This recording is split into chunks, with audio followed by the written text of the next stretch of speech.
Apat ang patay ng mahulog ang sinasakyan nilang SUV sa bangin sa Malungon, Sarangani Province. Sa Iligan City naman, arestadong isang lalaking nanggahasa umano ng 5 taong gulang na babae. Narito ang unang balita sa probinsya.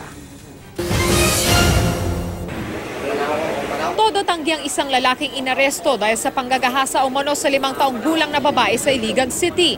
Kinilalang naaresto na si Jonathan Barao.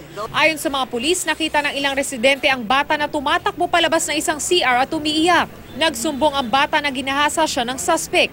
Kinuyog ng mga tao ang suspect bago tumawag ng pulis. Depensa naman ng suspect, pinapaliguan lang niya ang bata. Ang bata raw mismo ang nakiusap sa kanya na paliguan siya.